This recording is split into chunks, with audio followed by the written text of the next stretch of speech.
दोस्तों नमस्कार, thank you, thank you, thank you. दोस्तों, मैं कुछ चीज़ें बताऊँगा आपके लिए और इस बिज़नेस के दरमियान जब मैं आप आज आप जो मुझे देख रहे हैं वो फिनिश प्रोडक्ट है, एकदम फिनिश। मैंने डायमंड घिस-घिसा के वो चमकता हुआ दिख रहा है। ये डायमंड कैसे बना था? मैं थोड़ी-सी एक 5-7 मिनट में अपनी एक स्टोरी बताऊँगा और इस उस स्टोरी से आपको बहुत कुछ सीखना है। यदि आप सीखोगे तो ही आप कुछ कर पाएंगे, नहीं तो कुछ भी नहीं कर पाएंगे। सबसे इम्पोर्टेंट चीज ये है कि मैं अपने बारे में बताऊं कि मैंने जब मेडिकल स्टोर चालू था मेरा, मैंने टीचर था और मैं टीचरशिप में मुझे एक बात समझ में आ गई थी कि यदि मैं जिंदगी भर टीचर बना रहा तो मैं जिंदगी में कभी भी आगे नहीं बढ़ पाऊंगा। मैंने टीचरों की स्थिति देखी थी और मेरे कई ऐसे मित्र थे, मेरे दोस्त थे जो टीचर थे और आज भी टीचर हैं।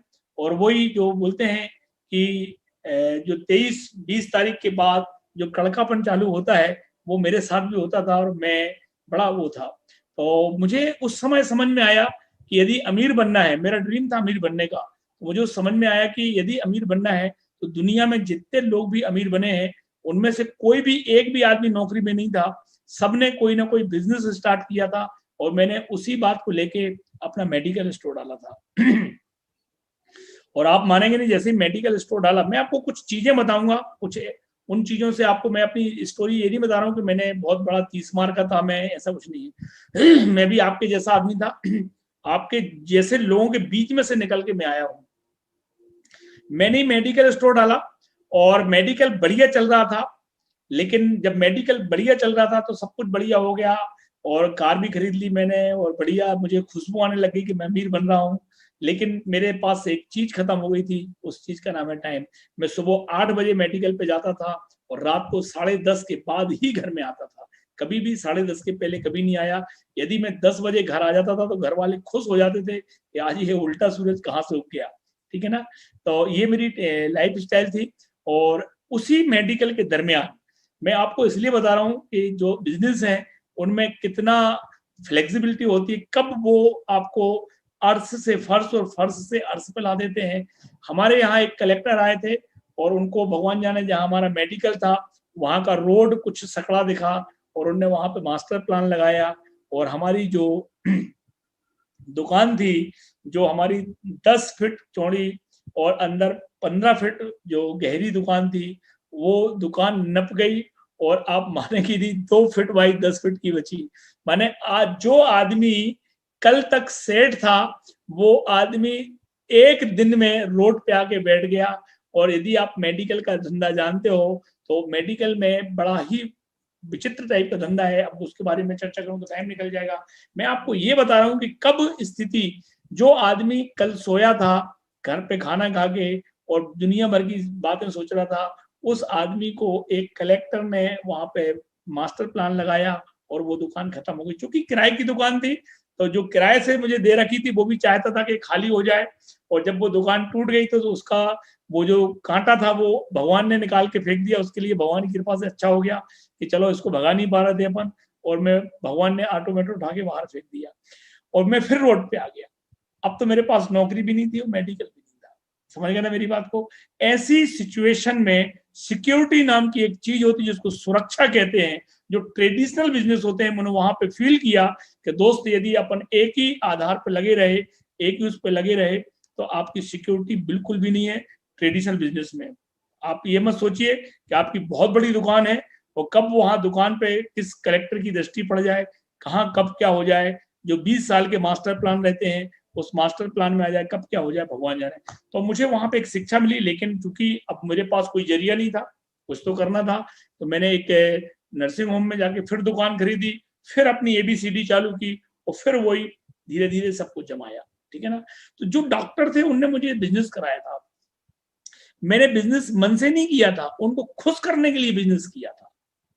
मैं हमेशा उनके फोन से डरता था। बस मेरे अंदर एक आदत थी कि डॉक्टर साहब नाराज ना हो जाएं, इसलिए मैं उनको खुश करने के लिए कुछ भी उल्टी सीधी बातें करता रहता था। और मैं उनसे पता लगाता रहता था कि अगली मीटिंग कब है। क्यों पता लगाता था? वो बोलते थे कि मनोज भाई अगले मंगलवार को अपन को मीटिंग में चलना है। तो मैं इसलिए पता लगा के रखता था कि मंगलवार के दिन अपन को इनके फोन नहीं उठाना है और इनके पकड़ में आना ही नहीं है, क्योंकि ये मीटिंग इंदौर ले जाएंगे।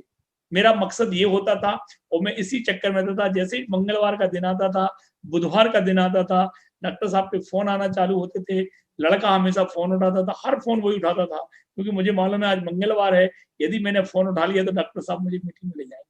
समझ ना मेरी बात को? माने मैं भी वैसे ही था जैसे लोग हैं, जैसा आप कर रहे हो वैसा मैं भी था। मैं अपने अपलाइन के फोन नहीं उठाता था, और जब मेरे जैसा आदमी डायमंड जा सकता है तो आप तो डायमंड पक्के में जाओगे दोस्त, क्योंकि आप भी फोन नहीं उठाते हो जब आपका अपलाइन फोन लगाता है। कुछ लोग मुस्कुरा रहे हैं, कुछ लोग हंस रहे हैं, है ना? तो उनकी हंसी बता रही कि सब एक से ही होते हैं, लोग तो लोग होते हैं, लेकिन अपलाइन अपलाइन होती है। डॉक्टर साहब का थैंक्स, डॉक्टर संजीव शर्मा और अर्चना भाभी का करोड़ों बार थैंक यू बोलता हूँ कि उन्होंने मेरा पीछा नहीं छोड़ा। यदि वो पीछा छोड़ देते, यदि आपका अपलाइन आपके पीछे पड़ा हुआ है तो आप उससे चिड़िए मत, वो आपके भविष्य को बनाने वाला है, आपको डायमंड ले जाने वाला है। याद करो आप, मैं याद करता हूँ तो रोंगटे खड़े हो जाते। मान लो डॉक्टर साहब ने मुझे छोड़ दिया होता तो आज मैं मेडिकल वाला होता, डायमंड कभी नहीं होता।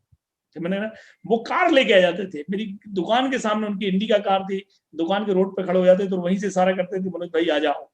और मैं वहीं से, अरे सर मैं बस फोन ही लगाने वाला था सर, बस आपको याद ही किया और आप आ गए सर। और मैं जाके दुकान, उनकी कार में पीछे जाके बैठ जाता था, वो मीटिंग ले जाते थे। ठीक है ना?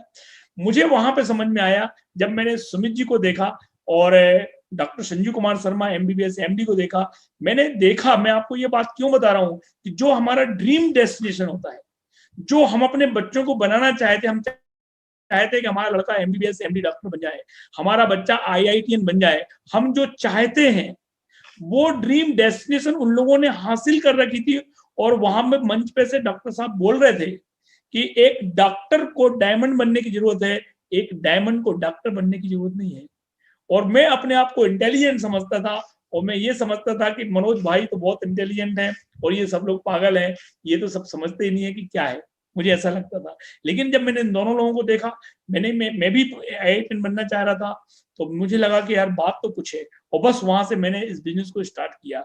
मैं आपसे एक ही बात बोलूंगा दोस्त, कि एक आदमी पागल हो सकता है, पूरी दुनिया पागल नहीं हो सकती है। आप यदि अपने आप को इंटेलिजेंट समझते हो तो आप इस बात को सोचिए कि कभी आपने आईआईटी की परीक्षा दी है, कभी आपने पीएससी की परीक्षा दी है, उसमें सिलेक्ट हुए हो। यदि आप नहीं हुए हो तो ऐसे कई पीएससी सिलेक्ट लोग जो आईएएस आईपीएस अधिकारी थे, वो मंच पे से खड़े होकर बोलते हैं कि एक आदमी को डायमंड बनने की जरूरत है दोस्त, उसको पीएससी करने की जरूरत नहीं, जो डायमंड चला जाता है। तो ये कुछ कारण है जो बताते हैं कि हमें इस बिजनेस में वो करना चाहिए।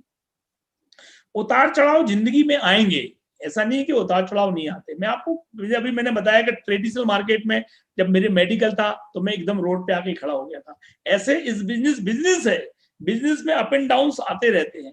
और अप एंड डाउन इसलिए भगवान भेजता है कि भगवान आपको चेक करता है कि क्या आप राइट आदमी हो, आप क्या इस चीज के पात्र हो, आप में वो पात्रता है कि नहीं है, आप कलेक्टर बनने के पात्र हो कि नहीं हो। वही आदमी तो आपको भगवान चेक करता है कि आदमी वाकई 30 लाख रुपए साल का आदमी है, या 70 लाख रुपए साल का आदमी है, या 1 करोड़ कमाने की जैसी हैसियत रखता है कि नहीं रखता है। तो भगवान हर चीज हर आदमी को नहीं देता मेरे भाई। तो आपको मैं बता रहा हूँ कि कुछ चैलेंज तो आएंगे आपके लिए, ऐसा नहीं कि चैलेंज नहीं। अब मैं आपको एक चैलेंज बताता हूँ। शुरू में मैंने ये बिजनेस स्टार्ट किया था, जिस व्यक्ति ने मुझे बिजनेस स्टार्ट करवाया था वो हमारे अपलाइन जो ने ज्वाइन करवाया था, मेरे अपलाइन में डॉक्टर संजीव कुमार शर्मा थे, बीच में वो थे और यहाँ मैं था। अब उनने बिजनेस स्टार्ट किया, वो हार्टिकल्चर में इंजीनियर थे, और उनने 80वें दिन 85वें दिन वो अपना डिब्बा लेके आ गए मेरी दुकान पे। और वो आए और मेरे से बोलते हैं कि मनोज भाई तुम्हारा वो किट कहाँ रखा है। मैंने कि सर वो तो घर पे रखा है। बोले लाओ बुलवा लो आप, और मैं भोपाल जा रहा हूँ, उसको वापस करके वो जमा करने जा रहा हूँ। मैंने क्यों सर? बोले बस यार वो कुछ भी नहीं होता है, आज ये 85वें दिन हो गए, 90 दिन में किट वापस करना रहती है, फिर अपन ने जबरदस्ती उलझ जाएंगे, और उनने किट वापस कर दी। अब बताइए, मेरे अपलाइन ने बिजनेस छोड़ दिया, बचा मैं, ठीक है ना। मैंने एक आदमी को जैसे तैसे करके ज्वाइन करवाया था, वो सेंट्रल स्कूल में टीचर था। वो तब तक उसकी उस बिजनेस में उम्र थी जब तक उसकी पत्नी आई नहीं थी, मायके गई थी, पत्नी घर आई, झगड़े हुए, उसने डिब्बा लाके मेरी दुकान पर रख दिया। मेरी डाउनलाइन भी गायब, मेरा अपलाइन भी गायब, अब मैं बचा। अब मुझे क्या करना चाहिए था? बिजनेस छोड़ना चाहिए था कि नहीं छोड़ना चाहिए था? और मैं बोल सकता था बड़े आराम से कि यार मैंने तो किया था, लेकिन जिसने करवाया था उसने भी छोड़ दिया, और जिसको मैंने करवाया था उसने भी छोड़ दिया, तो फिर मैंने छोड़ दिया। अरे उनके छोड़ने से कुछ नहीं होता है। आज वो व्यक्ति कहाँ है मुझे नहीं मालूम, लेकिन मुझे अपने बारे में मालूम मैं डायमंड हूँ, है ना। फिर तब मुझे समझ में आया कि डॉक्टर साहब मुझे हेल्प करेंगे, मेरे ऐसी सिचुएशन आएगी, हो सकता है जिस व्यक्ति ने आपको बिजनेस में बुलाया है वो छोड़ के चला जाए, हो सकता है जिस पहले व्यक्ति को आपने स्पॉन्सर किया था वो एक दिन भी काम ना करे और वो बिजनेस छोड़ दे। आपका डिसीजन है दोस्त, आपको डटे रहना है। बहुत सारे चैलेंज आते हैं। मैंने पूरी टीम बनाई, बहुत अच्छे से बिजनेस चल रहा था, डॉक्टर साहब के सहयोग से, सुमित जी के सहयोग से सब कुछ हो गया था। मैं फाउंडर प्लेटिनम चला गया था। फाउंडर प्लेटिनम में एमरल्ड जाने की सोच रहा था, 2006 की बात है ये, और मैंने पूरा नेटवर्क बना लिया था। मेरी 2006-7 में मेरी 5 लेग ऐसी थी जो 12% के ऊपर थी, 5 लेग, और मैं हमेशा सोचता था कि मैं एमरल्ड जाऊंगा और तत्काल डायमंड चला जाऊंगा, है ना, ऐसी सोचता था मैं। मेरी 2 लेगें थी सागर में, एक 15% के लेवल पे थी, एक 18% के लेवल पे थी, एक और लेग थी बीना में जो 12% के लेवल पे थी, और मेरी एक जो आज मेरी एमरल्ड लेग है तीनों, वो 3 तो थी। उसके अलावा ऐसी स्थिति थी मेरी, मैं बहुत बढ़िया पावर से बिजनेस करता था, बहुत धमाकेदार। लेकिन भगवान के चैलेंज, जब भगवान आपकी परीक्षा लेता है, मैंने हमेशा देखा है कि यदि परीक्षा एक शब्द है, परीक्षा जानते हो ना आप लोग, परीक्षा ना होती, ये परीक्षा शब्द ना होता तो कोई भी आदमी पहली कक्षा के आगे बढ़ ही नहीं पाता। सब आदमी पहली कक्षा में रहते, फर्स्ट में ही रहते। हमारे यहाँ पहली बोलते हैं उसको, आपके यहाँ फर्स्ट बोलते हैं, सेकंड बोलते हैं, जो भी बोलते हैं आपको। आप याद करिए कि 9वीं कक्षा में थे, यदि परीक्षा नहीं होती तो कभी 10वीं में पहुंचते। आप 11वीं कक्षा में थे, यदि परीक्षा नहीं होती तो 12वीं में पहुंचते। आप बीएससी फर्स्ट ईयर में थे, यदि परीक्षा नहीं होती तो आप सेकेंड ईयर में पहुंचते। परीक्षा का मतलब ही है, परीक्षा माने अगली क्लास, परीक्षा माने अगली डेस्टिनेशन। परीक्षा जितनी कठिन परीक्षा उतने बड़े रिवॉर्ड। आईआईटी की परीक्षा कितनी कठिन होती है उतना बड़ा रिवॉर्ड मिलता है। आईएएस आईपीएस की परीक्षा जितनी कठिन परीक्षा दोगे उतना बड़ा रिवॉर्ड मिलेगा। भगवान ने भी मेरी कठिन कठिन परीक्षाएं ली, ऐसी परीक्षा ली कि भगवान जाने, मिसेस को ऐसी बीमारी हुई जो लाखों में एक आध को होती है। स्पेशल लोग, मैंने मिसेस से बोलता हूँ भगवान ने तुम्हें भी बिल्कुल लाखों में एक ही बनाया है, क्योंकि ऐसी बीमारी किसी को नहीं। उनको बीमारी हुई, वो बीमारी ऐसी हुई कि हम लोग सन 2007 में हम लोग मेडिटेरियन क्रूज गए थे, वहां से लौट के आए और वो बीमारी हुई। और आप मानेंगे नहीं, सन 2008 पूरे साल भर हम लोग अस्पताल में भर्ती रहे। ब्रीच कैंडी अस्पताल मुंबई, यहाँ पर सीएचएल अपोलो, और यही पूरा साल निकल गया। 2007 से जो चालू हुआ, अक्टूबर 2000 अगस्त 2000 अक्टूबर से हुआ, और पूरा 8 निकल गया और पूरा 9 निकल गया। पूरा 15, 20, 25 लाख का मेरे ऊपर कर्जा हो गया। मेरी जो टीमें थी वो सारी खत्म हो गई। जो मैंने बताया था कि 2 लेग, एक लेग मेरी 12-15% की थी, एक 18% की थी, एक 12। उस वक्त रिन्यूअल चला करता था मेरे भाई।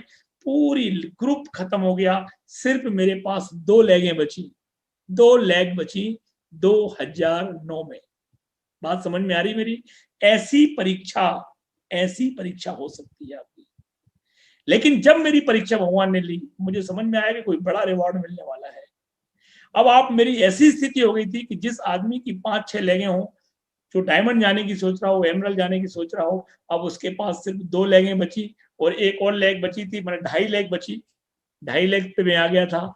और आप मानोगे नहीं, मेरी ऐसी स्थिति हो गई थी कि मैंने सोचा कि यदि मैं एमबीए करता रहा तो मुझे और कुछ करना चाहिए। और मैंने फिर अपना रिज्यूम बनाया, रिज्यूम बना के मैंने लोगों को दिया। मैं नौकरी करने की सोचने लग गया। आप मानो, यहाँ पे कभी आओगे तो मैं मिलवाऊंगा उन लोगों से जिनने मैंने पहली बार नौकरी के लिए इंटरव्यू दिया। और मेरा एक मैक्स लाइफ इंश्योरेंस की कंपनी में, उस वक्त एमबीए में इंश्योरेंस होता था, तो उसी कंपनी में मैंने नौकरी किया और मुझे 3,60,000 का पैकेज मिला। और जब मैं लौट के आया घर, मिसेज से मैंने बोला कि मुझे नौकरी भी मिल गई, अपन एमबीए भी करेंगे, नौकरी भी करेंगे। तो मिसेज मेरे से धीरे से बोली, फिर तो एमबीए तो खत्म, सिर्फ नौकरी बचेगी। मैंने क्यों? बोले तुम जब 12 घंटे नौकरी करोगे तो एमबीए कब कर पाओगे, है ना। और मिसेज ने मुझे एक सलाह दी कि यदि तुम नौकरी 3,60,000 के लिए जैसा नौकरी कर रहे हो, ऐसे ही यदि एमबीए करो तो हो सकता कुछ। और आप मानोगे नहीं, मैंने बस मिसेज की बात मानी और मैंने एमबीए को नौकरी की तरह किया, नौकरी की तरह।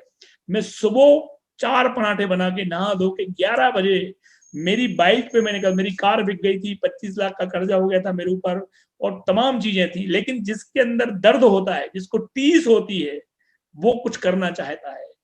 अल्लाह दे खाने को तो कौन जाए कमाने को, ये ऐसे नहीं चलता है। तो मेरे अंदर टीस थी, मुझे कुछ कर दिखाना था और मैंने इस बिजनेस को नौकरी की तरह किया। 2009 2010 मैंने 25 लाख का कर्जा उतारा।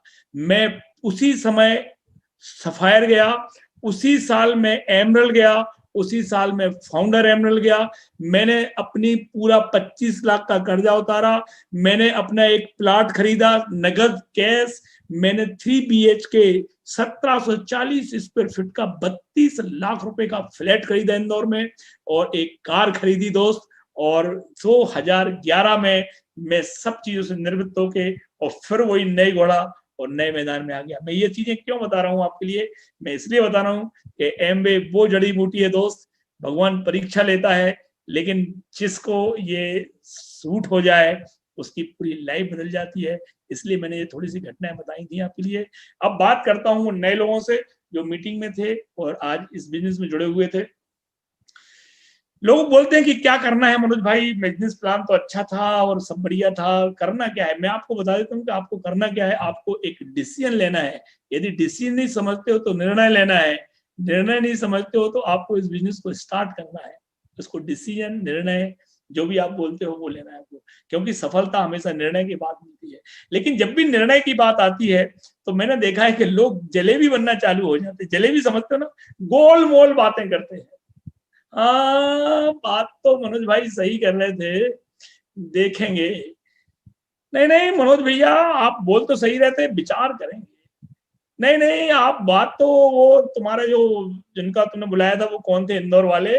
हाँ ठीक है, सोचेंगे, निर्णय नहीं लेंगे, है नहीं, देखेंगे, विचार करेंगे, सोचेंगे। एक और व्यक्ति मुझे मिले और मेरे से बोलते हाँ बात तो सही कर रहे थे, कोशिश करने में क्या बुराई है, कोशिश करेंगे। मैं आपको एक बताता हूँ, ये रिमोट है ना, दिख रहा ना मेरे को? और इस रिमोट को उठाना नहीं है, उठाने की कोशिश करना है। उठेगा कभी? आपको लगता है उठेगा? एक आध कोई अनम्यूट करके मुझे जवाब दें। इसको मैं उठाऊंगा नहीं, सिर्फ कोशिश करूंगा, उठेगा? या तो उठाओ या मत उठाओ। ये कोशिश कहां से आ गई? कई लोग प्लेटिनम जाने की कोशिश कर रहे हैं, कई लोग एमरल्ड जाने की कोशिश कर रहे हैं, कई लोग सिल्वर जाने की कोशिश कर रहे हैं। अरे कोशिश से कुछ नहीं होता भाई, या तो जाओ या मत जाओ। वो बोलते कोशिश करने वालों की हार नहीं होती। अरे कोशिश करने वालों की हार होती है, करने वालों की कभी हार नहीं होती। Just do it, just do it. करना तो पड़ेगा। यदि किसी चीज का नाम काम है तो वो करने से ही होता है, कोशिश करने से कुछ नहीं होता है। और जो अभी तक कोशिश कर रहे थे वो जिंदगी में कुछ नहीं कर पाएंगे, सिर्फ कोशिश करते ही रह जाएंगे और फिर बोलेंगे कि हमने भी एमबीए में कोशिश की थी। अरे कुछ नहीं होता मेरे भाई, कोशिश कुछ नहीं होता है। जस्ट डू इट, स्टार्ट करिए। या तो आप इसको उठा सकते हो, या तो उठाइए या मत उठाइए। जिंदगी भर ऐसे ऐसे मत करते रहिए। भैया मैंने कोशिश पिछले 15 दिन से मैं कोशिश कर रहा हूँ, मनोज भैया मैं पिछले 2 साल से कोशिश कर रहा हूँ। ये कोशिश से कभी उठेगा यार? उठाओ या मत उठाओ। तो आपको निर्णय की बात आती है तो आपको डिसीजन लेना पड़ेगा। जस्ट डू इट, निर्णय लीजिएगा, क्विक डिसीजन। जो लोग समझदार लोग होते हैं वो तत्काल डिसीजन लेते हैं। हाँ, ये एक अच्छी चीज है, निर्णय लेने के लिए कुछ लोग सलाह लेते हैं। जैसे आपने प्लान देखा, अब आप सलाह लेंगे लोगों से, अच्छी बात है। सलाह लेना मैं समझता हूँ कॉमन सेंस का सब्जेक्ट है, लेकिन सलाह किन से लेना चाहिए, किन से नहीं लेना चाहिए, ये कॉमन सेंस का सब्जेक्ट है। आपको एमबीए बिजनेस करना है और आप किससे पूछ रहे हो, ये कॉमन सेंस का सब्जेक्ट। मैं आपको एक एग्जांपल देता हूं। आपकी गाड़ी खराब है ना, तो आपकी गाड़ी खराब है तो आपको मैकेनिक से सलाह लेना चाहिए कि डॉक्टर से सलाह लेना चाहिए? नो डाउट मैकेनिक से। अब आपकी तबीयत खराब है, आपको मैकेनिक से सलाह लेना चाहिए कि डॉक्टर से सलाह लेना चाहिए? ये कॉमन सेंस का। आपको एमबीए के बारे में पूछना है, आप किससे पूछ रहे हो? जो आदमी फेल हो गया या जो आपको सफल है? ये कैसे पता लगाओगे कि जो कई लोग मेरे से मिलते हैं, अधिकतर लोग, कि मनोज भैया हमारे शर्मा जी ने किया था, हमारे तिवारी जी ने किया था, हमारे साले ने किया था, ऐसा हो गया, वो तो बर्बाद हो गया। तो मैं उनसे बोलता हूँ कि ये कैसे पता लगाओ कि मैं सही बोल रहा हूँ कि वो आदमी सही बोल रहा है, ये कैसे पता लगाओगे आप? करके देखना पड़ेगा ना, जरूर करो, आपको पता लग जाएगा मनोज स्थापक झूठा है तो वो सामने वाला झूठा है, कौन झूठा है आपको करना पड़ेगा। तो सलाह लो, लेकिन उस आदमी से लो जिसने आज आपको लिंक भेजी है, उस आदमी से लो जो आपका बेल विसर है, उस आदमी से लो जिस आदमी के आज फोन आए थे, जिसके बार बार मैसेज आए थे, उससे पूछे कि मुझे इस बिजनेस को करना चाहिए कि नहीं करना चाहिए। निर्णय मैंने देखा है कि मैं क्यों बोल रहा हूँ ये सब बातें, क्योंकि यही सबसे इंपॉर्टेंट चीज है दोस्त, क्योंकि आपकी जिंदगी में वो सब चीजें आएंगी जिनके लिए आपने डिसीजन लिया था, निर्णय लिया। आज आपने वही शर्ट पहनी है जिसको पहनने का निर्णय लिया था, आपकी मिसेज ने बोला था नहीं ये मत पहनो वो पहन लो, आज आपने वही खाया है, आज आपके घर में वही बना है जो आपकी मिसेज ने सुबह निर्णय ले लिया था कि आज तो मैं इनको दलिया ही खिलाऊंगी, तो दलिया ही खिलाया उन्होंने। तो वो निर्णय जो लेते हो वही आपके पास आता है, वही सब। निर्णय लेने के बीच में मैंने एक और चीज देखी है सलाह वलाह तो अपनी जगह है, लेकिन कुछ लोग डिसीजन अपनी क्षमताओं के ऊपर लेते हैं। कुछ लोगों को मालूम रहता है कि मैं ये कर सकता हूं और मैं ये नहीं कर सकता हूं, और वो उस कार्य क्षमता को लेके अपने डिसीजन को चेंज कर देते हैं। जैसे मैंने बोला कि आप 17 महीने में 30 लाख कमा सकते हो। ओहो मनोज भैया, ये बिजनेस हम जैसे लोगों के लिए नहीं, इतनी बड़ी इनकम। हाँ 17 महीने में 30,000 रुपए साल कहते तुम, तो मैं कर लेता। कुछ लोग अपने आप को इसके लायक ही नहीं समझते। कुछ लोग ऐसे होते हैं जिनको अपनी काबिलियत पे शक होता है, अपनी ताकत पे शक होता है, अपनी एफिशिएंसी, अपनी एबिलिटी पे शक होता है, और वो लोग इस बिजनेस को मना कर देते हैं। उनको नहीं मालूम होता है, उनको ये लगता है कि हमारे बस का नहीं है, ये बोल देते हैं। मैं आपको कुछ एग्जाम्पल देता हूं, आपको समझ में आएगा कि क्या आपके बस का है क्या नहीं आपके बस का। आपसे मैं एक प्रश्न पूछता हूं कि आपसे मैं बोलता हूं कि आप ट्रक उठा सकते हो, वो जो 16 चक्के वाला ट्राला आता है उसको उठा सकते हो, आप ऐसे करके उठा सकते हो? आपका दिल बोल रहा है कि क्या करोगे मनोज भैया, हमारी कमर तोड़वाओगे क्या? ट्राला हम थोड़ी उठा सकते, नहीं उठा सकते। कभी उठाने के बारे में सोचा? क्यों सोचेंगे, पागल लेंगे, जो काम कर नहीं सकते उसके बारे में सोचना क्या, क्यों सोचना, जिस गली नहीं जाना अपने लिए। चलो एक प्रश्न, दूसरा प्रश्न, क्या आप 100 किलोमीटर प्रति घंटे की रफ्तार से दौड़ सकते हो? तो आप हंस रहे हो, क्यों दौड़ेंगे भैया, पागल हो गए, हमारा फेफड़े फट के बाहर आ जाएंगे, इतने दौड़ ही नहीं सकते। कभी सोचा? कभी नहीं सोचा, क्यों सोचेंगे, ऐसे उल्टी सीधी बातें क्यों सोचेंगे आप?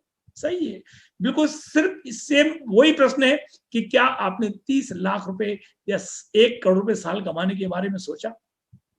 आप सोचोगे क्यों सोचेंगे, जो हम कर ही नहीं सकते उसके बारे में उस रास्ते जाना ही क्यों। सही है। चलो अब मैं आपको बताता हूं कि यदि आपको किसी काम को करने की कोई क्षमता नहीं है तो यूज टूल, आप टूल यूज करिए। यदि मैं आपको जैक दे दूं, जैक, जैक समझते हो ना, यदि मैं आपको जैक दे दूं तो आप ट्रक को उठा सकते हो, ट्रक क्या, ट्रक के पिताजी को उठा दोगे। यदि मैं आपको पल्सर गाड़ी दे दूं तो 100 किलोमीटर प्रति घंटे दौड़ सकते हो, 120 भी दौड़ सकते हो। तो जहां जिस काम को आपको करने की क्षमता नहीं है, यदि आप उस काम को करना चाहते हो तो आपको प्रॉपर टूल यूज करना पड़ेगा, वो काम आसान हो जाता है। और इस बिजनेस में यदि आपको लग रहा है कि आप इतनी बड़ी इनकम पे नहीं जा सकते हो दोस्त, तो आपको टूल यूज न करना पड़ेगा, और वो टूल है ब्रिट वर्ल्डवाइड का एजुकेशन सिस्टम। आपको स्मार्ट टच ऐप, आपको आपके अपलाइन, वो सारे उन पर भरोसा करना पड़ेगा, उनकी एबिलिटी, उनकी कार्य क्षमता पर भरोसा करना पड़ेगा। वो आपको ट्रक उठाना सिखा देंगे, वो आपको 100 किलोमीटर प्रति घंटे दौड़ना सिखा देंगे। तो आपको, यदि आपको ऐसा लग रहा है कि आप निर्णय लेने में यदि आपको दिक्कत आ रही है, तो आप, डिसीजन बहुत इंपॉर्टेंट चीज है दोस्त अपनी लाइफ में। मैं उनसे बात नहीं कर रहा हूँ जो नए लोग हैं, मैं उनसे बात नहीं, मैं उनसे भी बात कर रहा हूँ जो प्लेटिनम जाने का निर्णय नहीं ले पा रहे हैं, जो एमरल्ड जाने का निर्णय नहीं ले पा रहे हैं, जो डायमंड जाने का निर्णय नहीं ले पा रहे हैं, मैं उनसे भी बात कर रहा हूँ। हर चीज, हर पिन एक ही चीज पे निर्भर करती है, उसका नाम है निर्णय, डिसीजन। आप निर्णय ले लोगे उस दिन सब कुछ आपको जैसा हो जाएगा। आप तो चाहो, आप तो इच्छा रखो, आप तो चाहो कि मुझे 60 लाख रुपए साल आना चाहिए, आपकी इच्छा होना चाहिए, भगवान तो पूरी करने के लिए बैठा है। निर्णय के लिए जब मैं निर्णय की बात कर रहा था तो मैं इसलिए बात कर रहा हूं कि सबसे इंपॉर्टेंट सब्जेक्ट यही है इस वक्त पे कि आपको डिसीजन लेना पड़ेगा, है ना। और जब मैं बात कर रहा हूँ निर्णय की, तो निर्णय वही लोग ले पाते हैं जिनको फेथ होता है। किन पे फेथ होता है? अपने आप पे। कुछ लोग दुनिया पे भरोसा तो करते हैं, उन पे खुद पे भरोसा नहीं। वही आदमी निर्णय ले पाता है जिसको अपने आप पे भरोसा होता है, और दूसरा फेथ होता है गॉड के ऊपर, भगवान के ऊपर। कई लोग खुद पे भरोसा नहीं होता, भगवान पे भरोसा तो है उनको, लेकिन खुद पे भरोसा नहीं है। तो सिर्फ आप पे अपना भरोसा रखना है और भगवान पे भरोसा रखिए दोस्त। और जिस दिन, मैं आपको बता दूं, जितने लोग एमबीए में हैं, मैं आपको एक बहुत अच्छी बात बता दूं कि एक होता है विश्वास और एक होती है श्रद्धा, एक होता है बिलीफ और एक होता है फेथ। इन दोनों में अंतर है। जहां विश्वास होता है वहां विश्वासघात होता है, और जहां श्रद्धा होती है, आपने कभी सुना किसी के मुंह से कि यार फलाने ने मेरे साथ श्रद्धाघात कर दी? यही सुना है कि विश्वासघात कर दिया। तो जब तक आप विश्वास करोगे तब तक आपके साथ घात होती रहेगी। जिस दिन आपका विश्वास फेथ में कन्वर्ट हो जाएगा, जिस दिन आपका विश्वास श्रद्धा में कन्वर्ट हो जाएगी, उस दिन से भगवान आपके साथ कभी विश्वासघात नहीं करेगा। सिर्फ वो काम पूरा होता है फेथ और बिलीफ और फेथ में। ये अंतर जिस दिन आपको कन्वर्ट हो जाएगा, समझ में आ जाएगा। अभी लोग इसमें सिर्फ, मैंने देखा है एमबीए में सिर्फ फेथ करते हैं, बिलीव करते हैं, फेथ में कन्वर्ट नहीं। जिस दिन आपका बिलीव फेथ में कन्वर्ट हो जाएगा, उस दिन आपको हर पिन मिलने लग जाएगी। और किस किस पे? अपने आप के ऊपर और भगवान के ऊपर। मैं आपको बहुत सारे एग्जाम्पल भी दे सकता था, लेकिन आज अपने पास इतना टाइम है नहीं कि मैं आपको इनके बारे में डिटेल में बताऊं।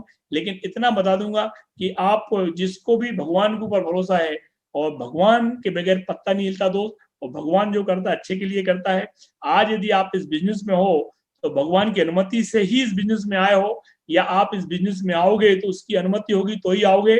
आप कितनी जोर जबरदस्ती कर लेना, आप नहीं आओगे, वो आप नहीं आ पाओगे। मैंने बोला था कि भगवान की अनुमति से आप आते हो, और भगवान जो करता है हमेशा अच्छे के लिए करता है।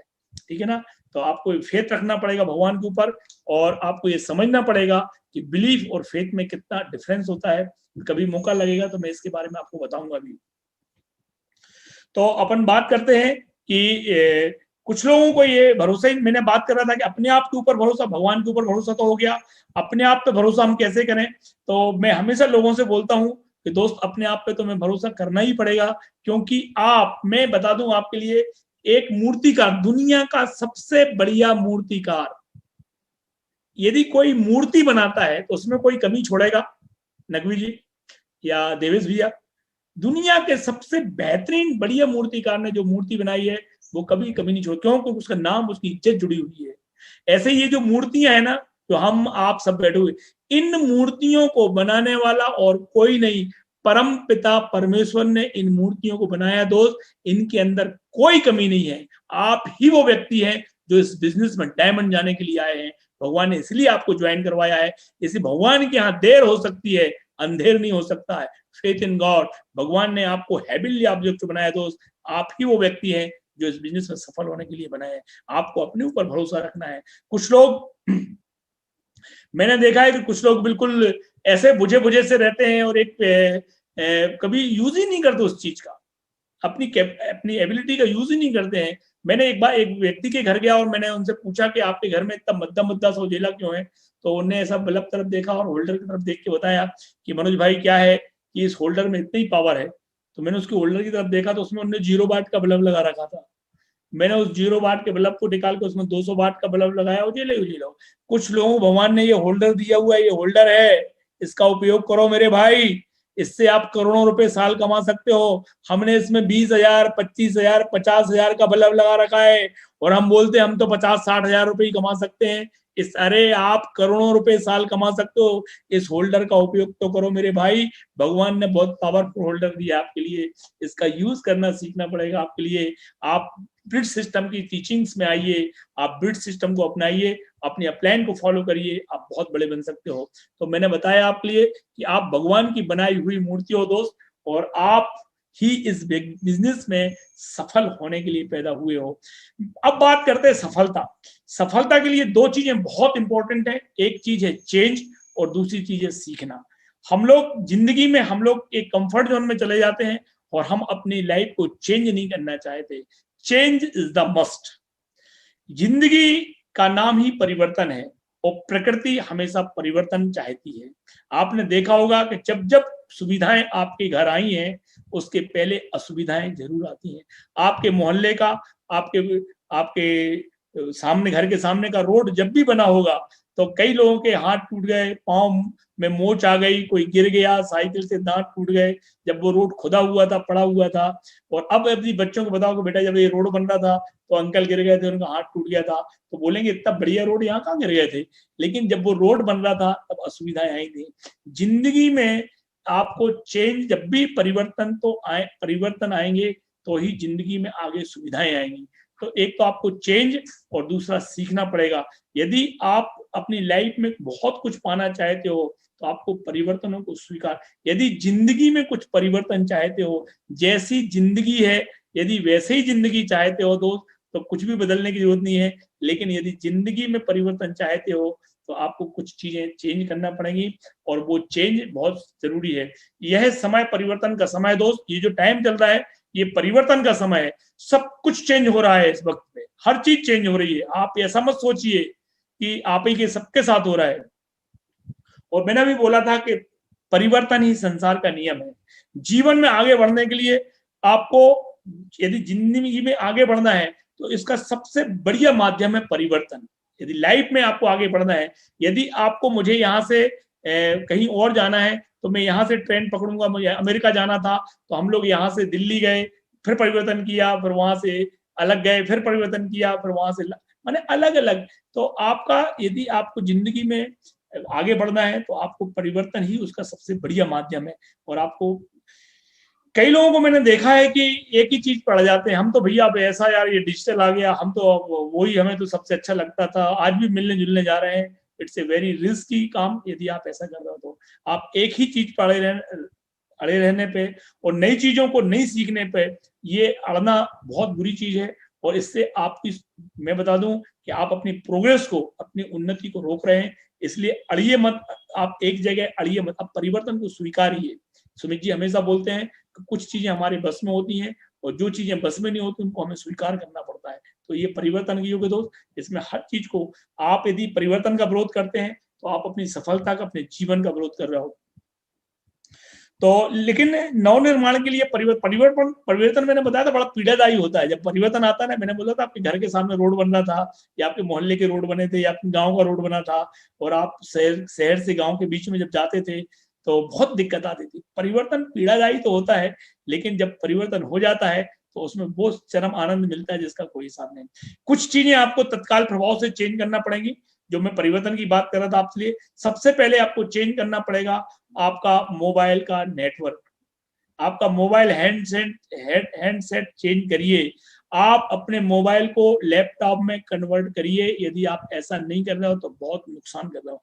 आप अपने घर में जियो का फाइबर, जो भी बड़ा अच्छा पावरफुल नेटवर्क लीजिए। अभी मैं सुन रहा था बहुत सारे लोगों को, बड़ी बड़ी पिन पे थे आप लोग और आपकी आवाज कट कट के आ रही थी। आप क्या प्लान दिखाते होगे लोगों के लिए, कैसे जूम मीटिंग लेते होगे, और ऐसा नहीं होना चाहिए। एज ए लीडर आपका बिल्कुल कभी भी, अभी मैं इतनी देर से बोल रहा हूँ, कभी एक बार भी आवाज रुकी क्या? आपको पावरफुल नेटवर्क, आपको चेंज करना है अपने नेटवर्क को, जो सबसे बढ़िया नेटवर्क हो उसको लो आप, है नहीं? तो आपको चेंज करना है आपके मोबाइल को लैपटॉप लाना है। यदि पुराना लैपटॉप है तो उसको चेंज करिए। आप अपने नेटवर्क को चेंज करिए, बहुत इंपॉर्टेंट है। आप प्रोडक्ट चेंज करिए। यदि आज भी आपके घर में पुराने प्रोडक्ट यूज हो रहे हैं, बाजार वाले प्रोडक्ट, आज भी बालों का धोने का शैम्पू यदि बाजार का यूज कर रहा हो दोस्त, तो आपके बाल सिल्वर हो जाएंगे, आप कभी सिल्वर नहीं होंगे। तो चेंज, तत्काल प्रभाव से प्रोडक्ट चेंज करना है।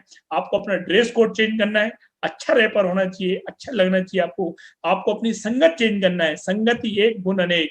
आप यदि संगति वही पकड़ के रखेंगे तो आपको गुण वही आते रहेंगे। तो आपको अपनी संगत, उन लोगों को छोड़िए जो आपसे नेगेटिव बातें करते हैं, उनको छोड़िए। आप जो आपको पुरानी बातें याद दिलाते हैं छोड़िए, जो आपकी कमियां बताते हैं या आपको डोमिनेट करते हैं, ऐसे लोगों का साथ छोड़िए दोस्तों।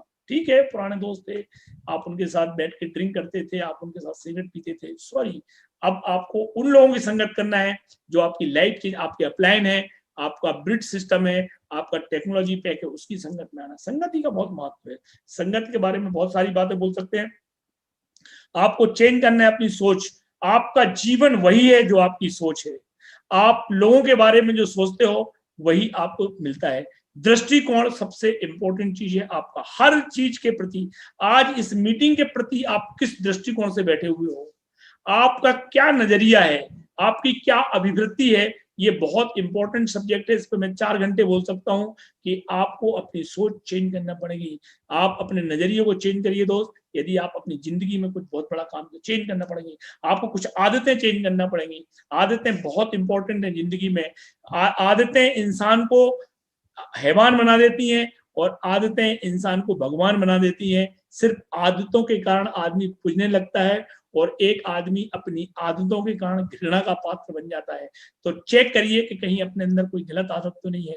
बहुत सारे झूठ बोलने की आदत, आप घर में बैठे हो और फोन पे बोल दिया, मिसेस से उठवा दिया, फोन में बोल दिया कि हम तो घर में ही नहीं है, भैया वो मोबाइल छोड़ गए। ये आप भी पाप कमा रहे हो अपनी मिसेस। छोटी छोटी बातों पे ये झूठ बोलने की आदत, it's a not good habit. आप बोलते हो आपको सक्सेस नहीं मिल रही है, आप चेक करिए अपने ब्लैक डॉट्स, आपको मालूम पड़ जाएगा कि आप कहाँ कहाँ गड़बड़ कर रहे हो और ऊपर परमात्मा आपको देख रहा है। ये आदतें आपके लिए ठीक नहीं है। कुछ लोग बोलते हैं कि मनोज भैया हमारी तो लेट उठने की आदत है, हमें तो लेट तक जगने की आदत है। अरे 7 हैबिट्स हाईली पीपल वाली वो किताब पढ़िए, 7 अच्छे लोगों की 7 आदतें, वो किताब पढ़िए, आपकी आंखें खुली खुली रह जाएंगी। फोन उपयोग करना सीखना आपको। आपका मोबाइल आपका ये ब्रह्मास्त्र है, ये जो चीज है ना ये ब्रह्मास्त्र है। अच्छा बढ़िया मोबाइल, मैंने बोला था चेंज करिए अपने हैंडसेट को। आपका हैंग हो जाता है, खुल ही नहीं रहा है, मैसेज ही नहीं जा रहे हैं और ढूंढते रह रहे हो और उनको ऐसे आपने फ्रंट कैमरे में धुंधले धुंधले दिख रहा हो, ऐसे लग रहा हो जैसे 1960 की कोई पिक्चर देख रहे हैं। ऐसा नहीं होना चाहिए, बढ़िया फ्रंट कैमरा होना चाहिए। कुछ चीजें चेंज करना पड़ेंगी। थोड़ा सा एक और लास्ट बताऊंगा मैं, कुछ चीजें आपको सीखना पड़ेंगी। ये नया जमाना है, एक टेक्नोलॉजी का जमाना है, आपको कुछ चीजें सीखना चाहिए। मैं हमेशा बोलता हूँ लोगों से कि अज्ञानी होना उतनी शर्म की बात नहीं है जितना सीखने की इच्छा ना रखना। कुछ लोग, ठीक है मुझे ज्ञान नहीं था, मैं कुछ भी नहीं जानता था मेरे भाई, मैंने अपने बच्चों से सीखा, निष्ठा से सीखा, हार्दिक से सीखा। उन बच्चों ने मुझे ये टेक्नोलॉजी, ये जूम, ये लैपटॉप, ये सब चलाना, मैं कुछ नहीं जानता था। मैं आपसे भी बदतर था, आप तो हमसे अच्छे हो, मैं कुछ कभी नहीं कर पाता था।